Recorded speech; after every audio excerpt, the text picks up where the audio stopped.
This week on Peaceful Co-Parenting Podcast. Death and divorce impact children's lives, not only when they're outside the school, but also when they're in the school, either in terms of just having less mental energy to devote to their academics. Sometimes there's a lot of confusion going on, particularly in the early stages of a divorce. It shows children that whatever it is they may be feeling is normal for the circumstances. It's normal to feel the way they do. In a sense, it normalizes their experience.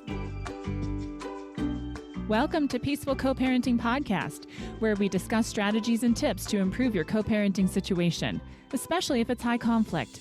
I'm Bianca Ballo, co-parent, mother, and entrepreneur, creator of Peaceful Co-Parenting Messenger app, and believer in turning challenging situations into something positive. This week, we're joined by Dr. Valerie Raymond, and we're talking about a unique resource for children in school who are dealing with divorce called Banana Splits. Dr. Raymond is a retired psychologist. She has a master's degree in special education and a PhD in psychology. She's worked in public and private schools as a learning specialist and a school psychologist.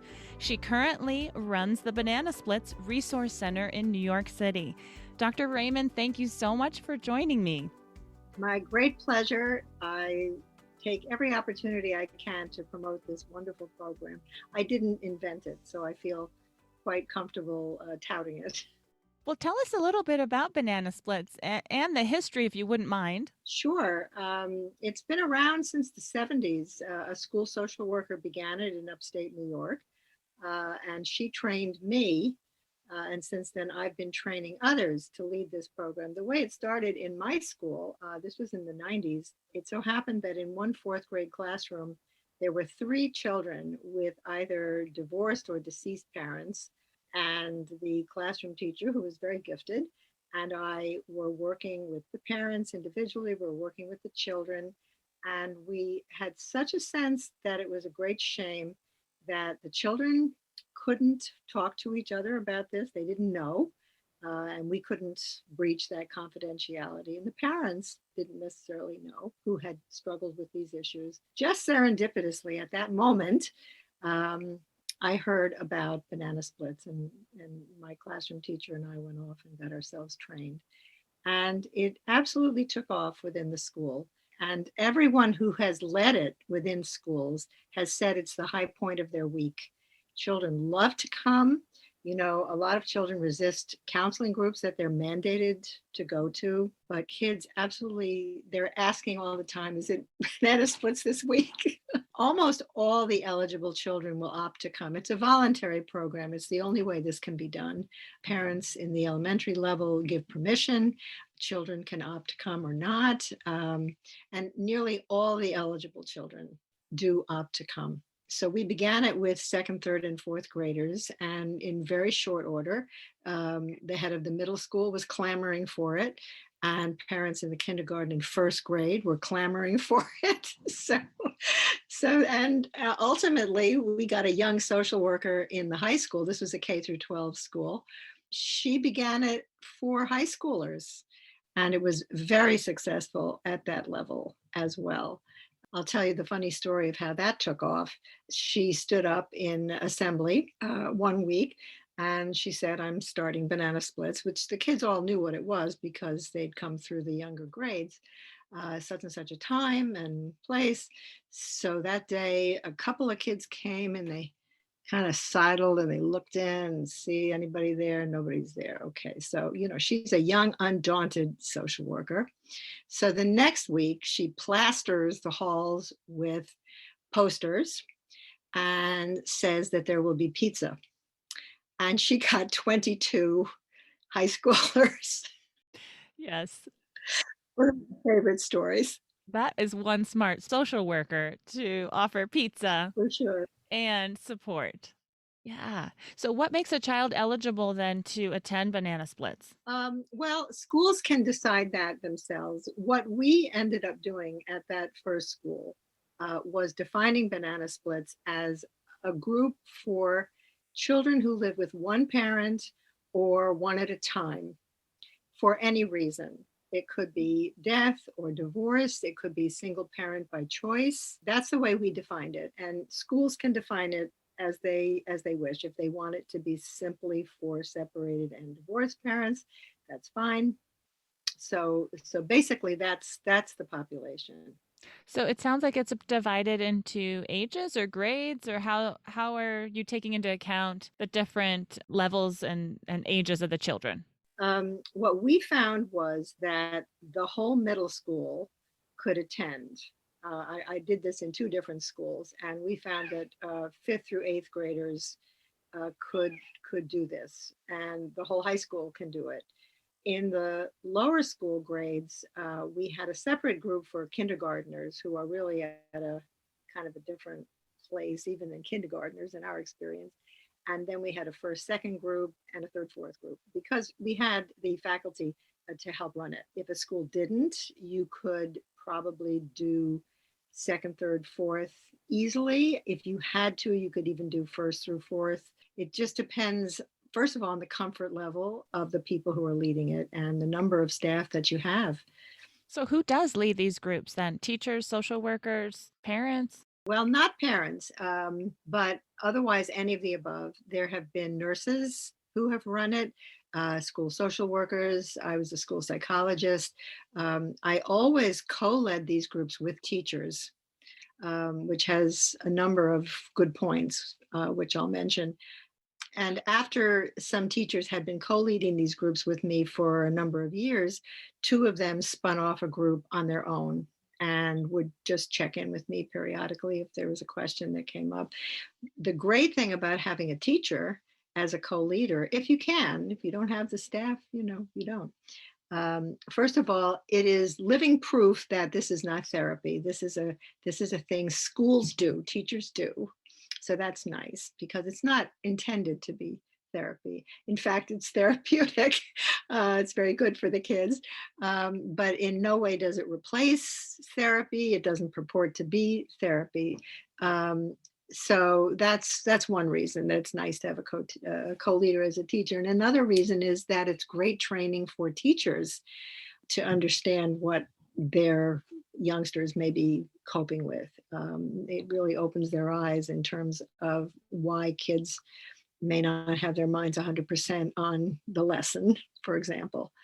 Good reasons to get teachers involved, if possible. So if it's not therapy, what are some of the benefits for the children to attend a group like this? Well, it's very similar in some ways to therapy. First of all, in a sense, it normalizes their experience. That's not to say that it doesn't preach anything, as a matter of fact, but it doesn't purport to say, oh, divorce is fine, death of parents fine, you'll be fine. But what it does is it shows children that whatever it is they may be feeling is normal for the circumstances. It's normal to feel the way they do. So that's one thing.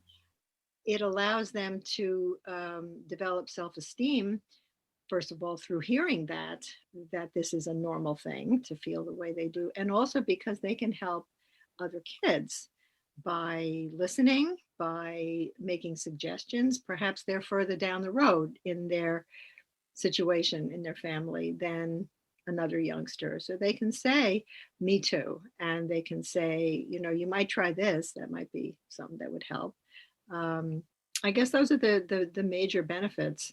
And also having a sense of community within the school. These kids now know that there's a community of kids like them, and they'll travel together through at least the elementary grades or the high school grades, so they know who each other are, that they can kind of depend on. Absolutely, that's great. And so what has your experience been like? Because you ran the Banana Splits for 25 years, is that right? That's right, in that particular school. And then I moved to a special education school for youngsters with learning disabilities and attention deficit disorder.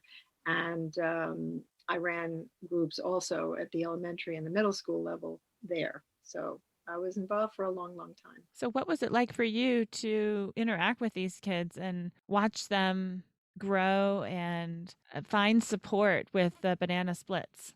Well, it was just lovely and inspiring, as a matter of fact. Sometimes kids that you would not expect to have such insight or to be helpful to another kid would step up and do that. There was a little girl in first grade who looked like Annie, from the musical, little mop head of red hair. And she came every 2 weeks, which was how often usually banana splits are held. She came every 2 weeks and never said a word, but came. So we knew that there was something in it for her. And in the spring, we were having a discussion of anger. And I posed a question to the group. So, is there anybody who's ever just felt mad about the situation that you find yourself in? And this little girl pipes up for the first time and she says, I feel like that all the time. So she found her voice. So it's a marvelous thing to see. They're delighted to be there. There's laughter. There is a technique called the graffiti paper that the inventor Liz McGonigal, I don't know if she invented the technique entirely, but she introduced it to banana splits. It's a big piece of butcher paper that you put up on the wall, and you provide colored markers. And at any point, kids can go over there and draw something or write something.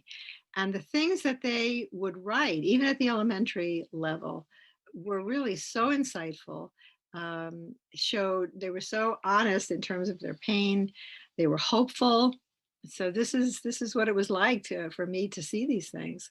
So is that why you decided to run the resource center for banana splits? Like, tell me why you've decided in retirement to go ahead and run the resource center for banana splits. Well, actually, I started this website a long time ago. That's all it is. It's a website that I maintain so that other people who want to run these groups can find resources. People who contact me actually through the resource center are parents for the most part looking for a group. And unfortunately, I can't help with that because there's no central registry, there's no license to do this. But there is something for parents, an extensive annotated bibliography at different age levels.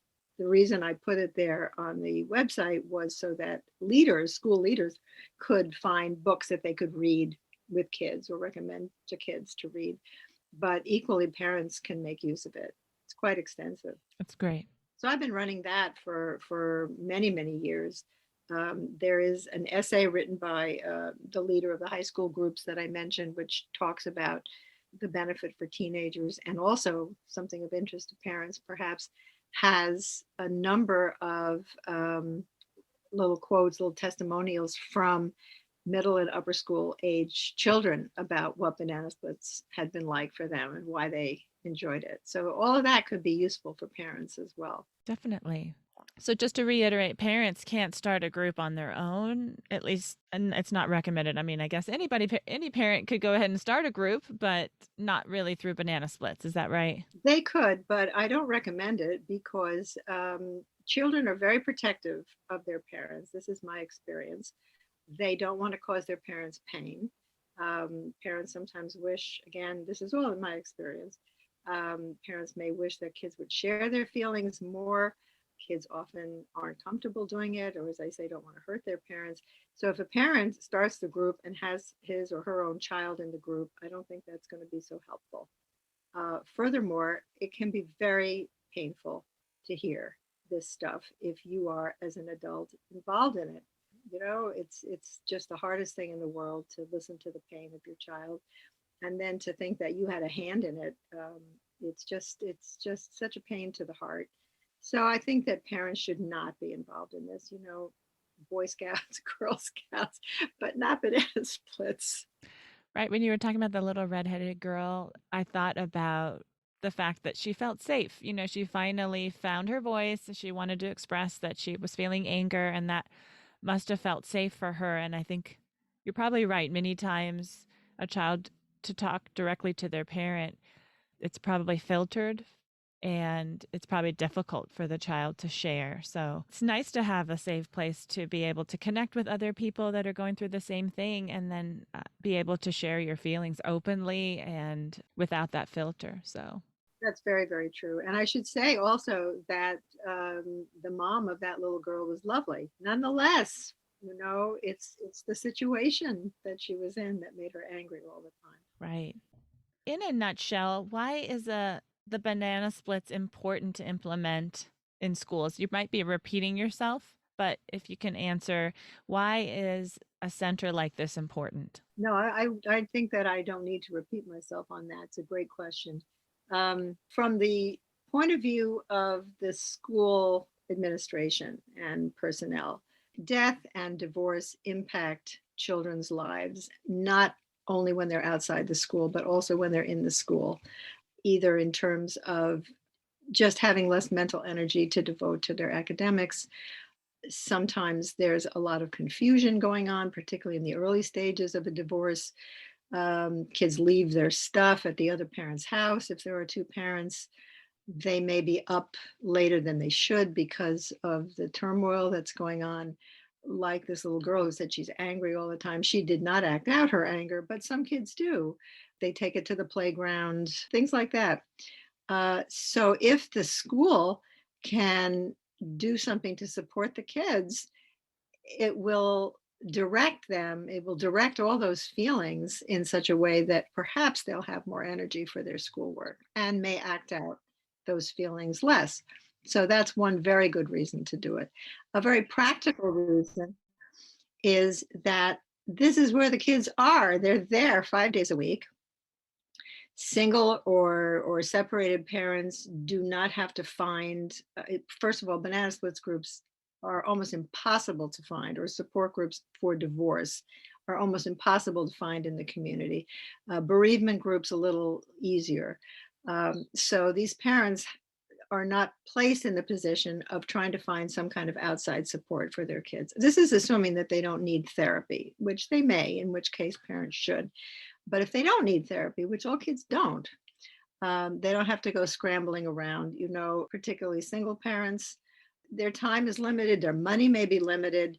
So here's a free program in school where the kids are that doesn't take away, doesn't clash with, bar mitzvah practice or soccer. So from a practical point of view, it's just terrific. And the kids know each other and they know the leaders already. So the groups are ready to run. As soon as they get together, everybody looks around, says, "You too."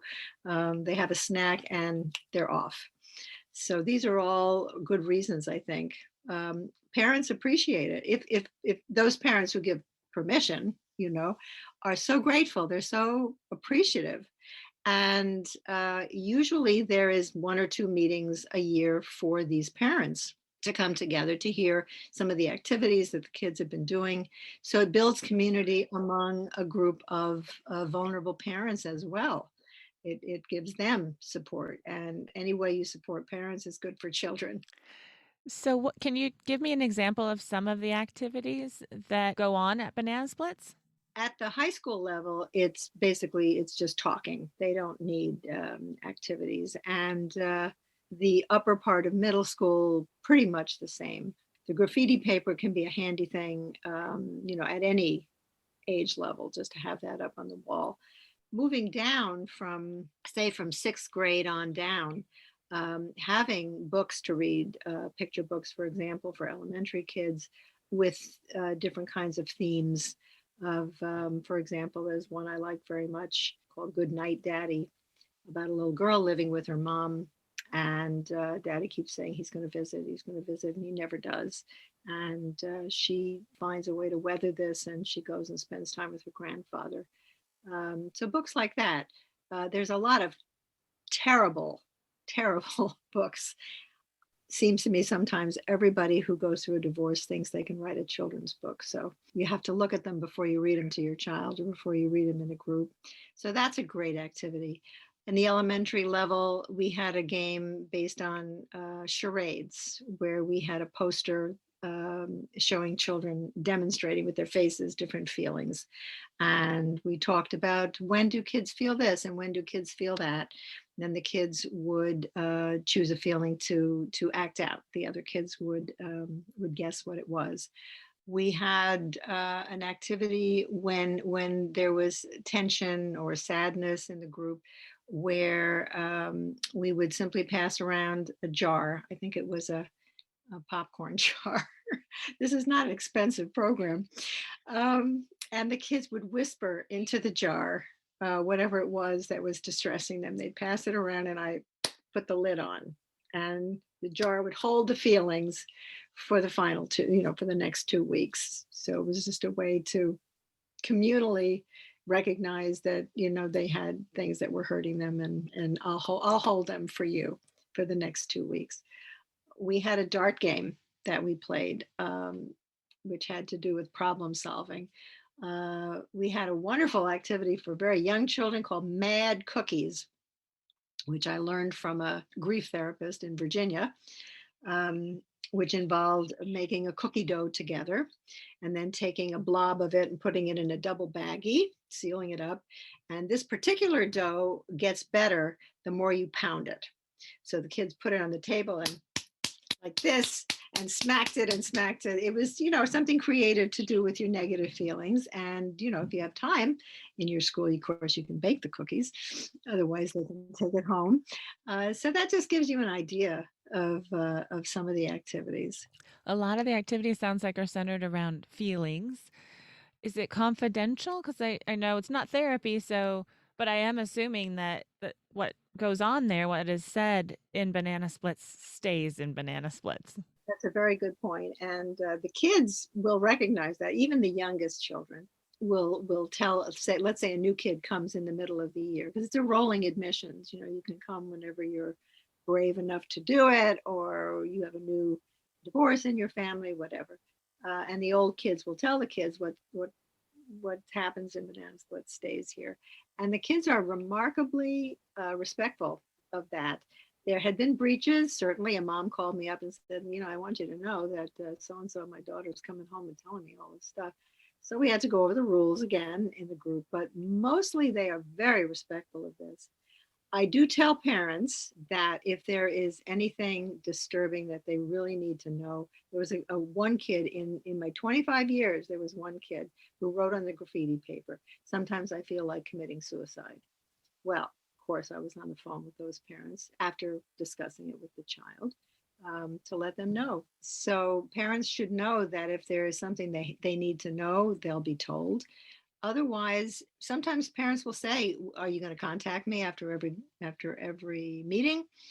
And I will explain that that's going to put a burden on their child in terms of using the group. And parents have been fine. They've been terrific about understanding that. Oh, also, we teach the kids that when you come into this is for the younger kids, middle and upper schoolers, they really understand. But we say to the younger children, when you come into the group, you only tell your own story. You don't tell your cousin's story. You don't tell your best friend's story. You only tell your story. And when you leave the group, you can talk certainly about your story, but you only tell your story. So that's how we do it. Well, that's good because you're talking on their level and it makes sense to them. So, as far as being a group leader, is there a pretty steep learning curve as far as learning the curriculum and the activities, or is it pretty fast to implement in a school? Well, I do a one-day training, at least I did before COVID. So we'll see what's going to happen with that in New York City, which is attended by 20 to 30 school personnel. It's about a six-hour training, and people have found that sufficient. There is also a manual. There's a link to the ordering information on my website, which is bananasplitsresourcecenter.org. Certainly for school social workers, school psychologists, they probably would be able, just using the manual, if there was no way to get training. If teachers are doing it, I would recommend that they have access to some kind of mental health person, school social worker, school psychologist, to run things past as they develop. So I wouldn't say it's a steep learning curve.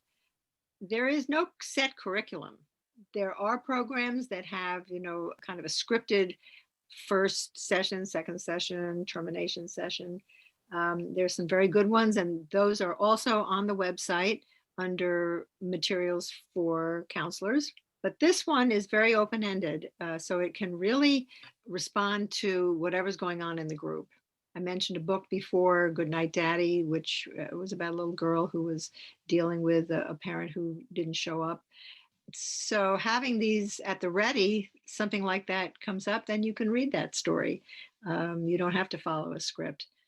So Yeah, when I was calling around looking to also interview a social worker to include in this podcast, it was interesting as I actually was able to talk to a few that were implementing banana splits. And what I heard was that they were kind of doing their own thing. Like they said, well, we started using the curriculum from banana splits initially, and now we've kind of developed and doing our own thing. And I was like, okay, well, that sounds good. I'd like to hear more about it. How do you feel about that? It sounds like that's kind of how it works. I'm fine with that as long as people are qualified to do this, have had some sort of training or have done some background reading. I'm fine with it. They respond to the needs of their own group. Liz McGonigal, who invented the group, said that there are two things that you need to run this group. One is you need to listen, and the other is you need to stay neutral. So those are not as easy as you might think. People who are not trained in mental health work may find it very hard to listen and be neutral when they're listening to some very painful thing from a child. There's kind of an urge to try to fix it, to say something uplifting, something cheerful. You just have to trust that the children will work it out, and they'll listen and support each other. Yeah, right. Easier said than done, listening and staying neutral sometimes. Do you know of a way to pay for this in the school district so that it could be supported by, and that teachers would want to be the group leader? I don't know of a source of external funding at all. Generally, people do it within the school because they feel passionate about it.